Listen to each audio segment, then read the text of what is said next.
Oh well, I guess it wasn't meant to be. Got an amazing wife, it's kinda like she's meant for me.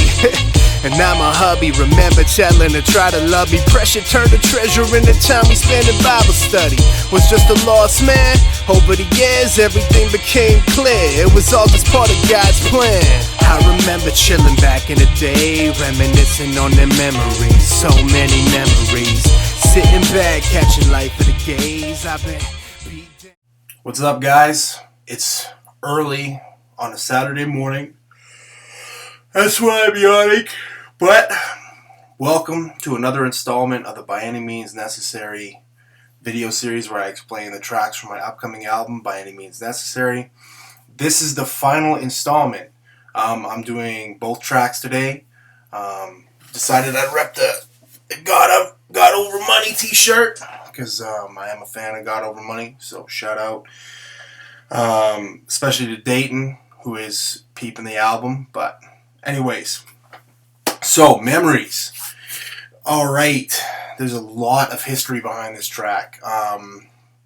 Without getting into all the things I'm talking about in the track, the history behind the track is I used to work security for a company, and I had friends come on one of my shifts. I told you guys a while back when I was working with an atheist and an agnostic guy. We were called the Spectrum. This was one of the tracks we all worked on. And when I left the group, I made a deal. I cut a deal for this track. And I'm really happy I did because I like this track. So, I ended up taking this track and using it. It's produced by a local guy. Really dope. But there was supposed to be a lot of people on this track for the album. My old pastor, Nee Jamphy, he's a rapper. I sent it to him. He was supposed to get on it, but it didn't end up happening. Kai Landa, who's actually on Love Hurts, was supposed to be on this track.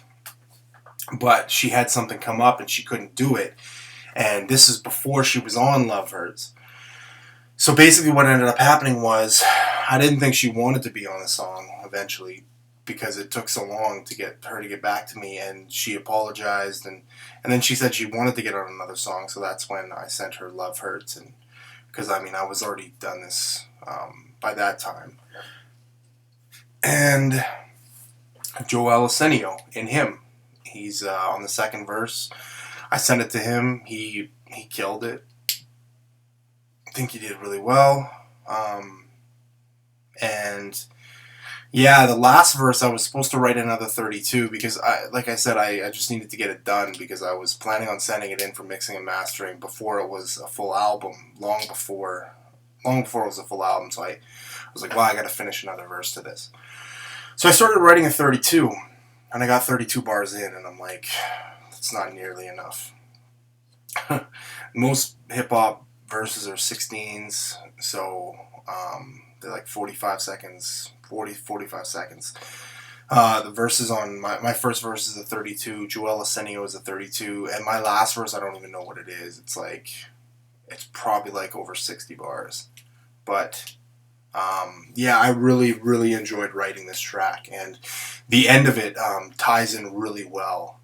I actually wrote this track specifically to finish the album because it's just thanking everybody for the memories that they've throughout my life. And it's funny, I'm tying this song in with the last song, which is a bonus track with a girl from here named Joanne, or Leah, I think is her name now. But basically, I have a line in the song talking about, the second verse I do is talking about my journey through hip-hop and just how I kind of got started and all the memories throughout. And there's a lot of shout-outs from local dudes in my city in this track. But basically what happened was the first song I ever actually performed was Wherever You Are, which is the last song on this. Now, the verses were different back then, but it's kind of surreal to go back, rewrite, and use same hook with Joanne and get her on it again. And she just, so this song, the last song is probably like I would say it's almost 9 or 10 years old. Um, so yeah, it was a huge blessing to be able to do that. And yeah, so the song's I think the song's 8.5 minutes long. So it's just a great way to tie it up. And the bonus track is just a tack on the end. But yeah, I mean, I hope you guys enjoy this track. I really enjoyed making it, and I'll try to keep my explanation of it under 8 minutes. So anyways, that's memories, man. That's memories. It's almost like surreal doing this track, you know? Was it been like a decade? What up, Joe? Yeah.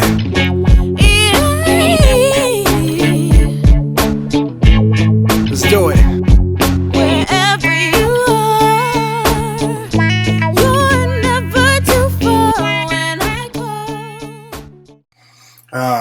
Wherever you are. What can I say about this track?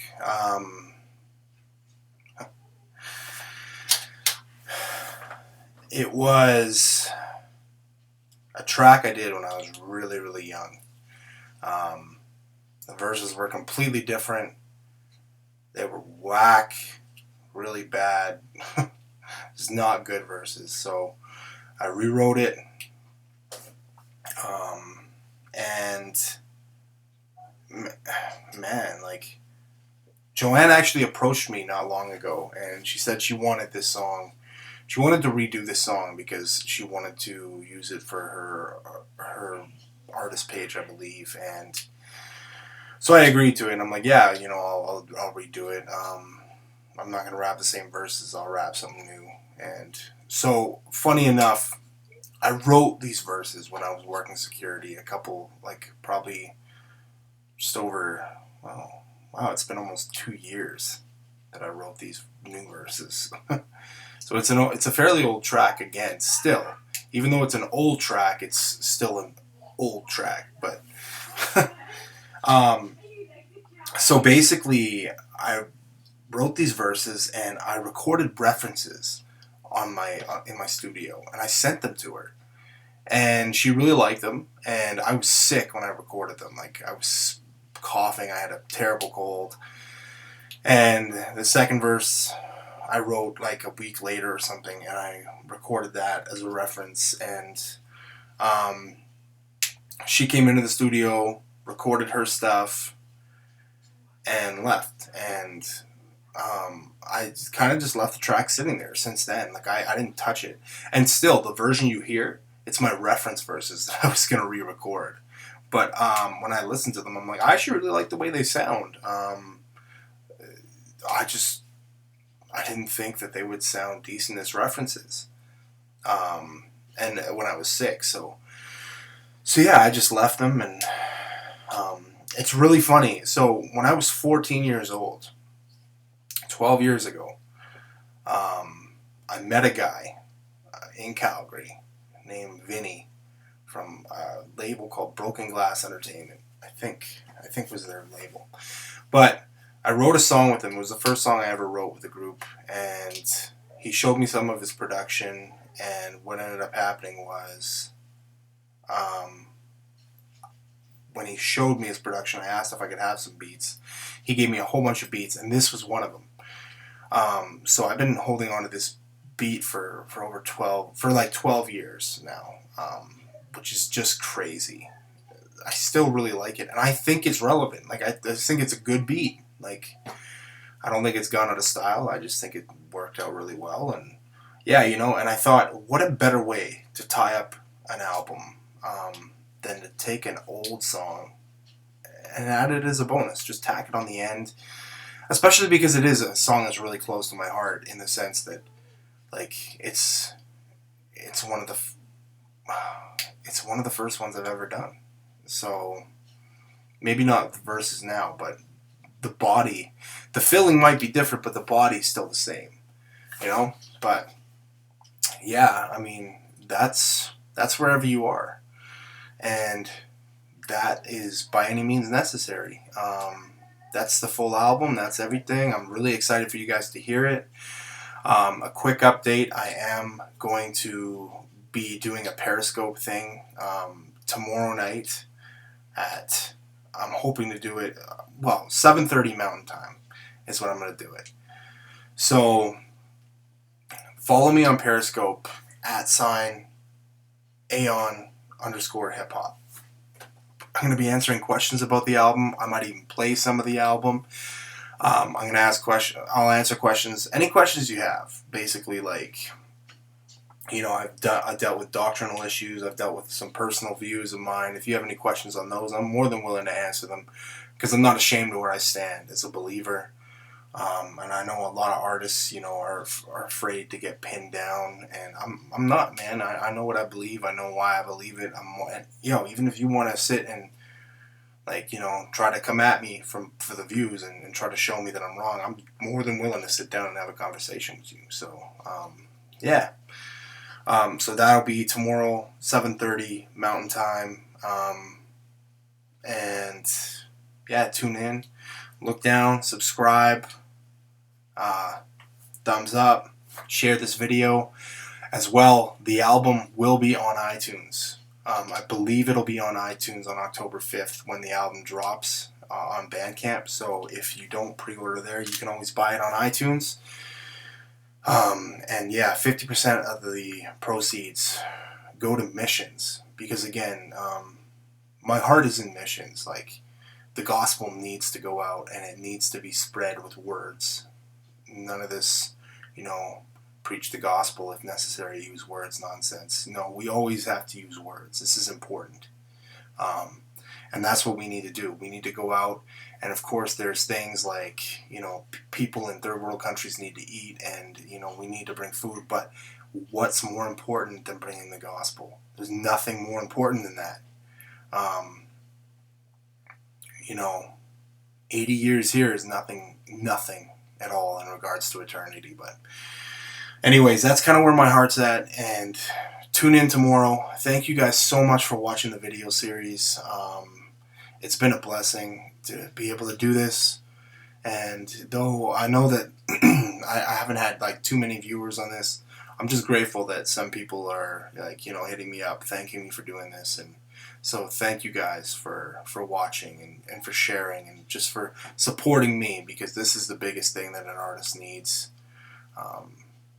Because, I mean, you know, it's hard. It's hard to push on sometimes. But anyways, God bless. Thank you guys so much.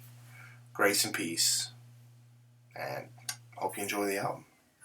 Bye-bye. Time to study the greats, so I wrote out some big pun songs. Nas and Rakim, punish me, flow forever, and life's a quickly learned that ain't nothing for free. Tried battling but found it just wasn't for me. Had the crowd hype, everybody laughing, it worked. And if I'm honest, Lecrae's the first Christian rapper I heard. God drew me through that, became a Christian. Met crumbs outside of Dickens, all I can say is impeccable timing. Heard me spittin', said he digged it. Hit the studio to kick it, now he's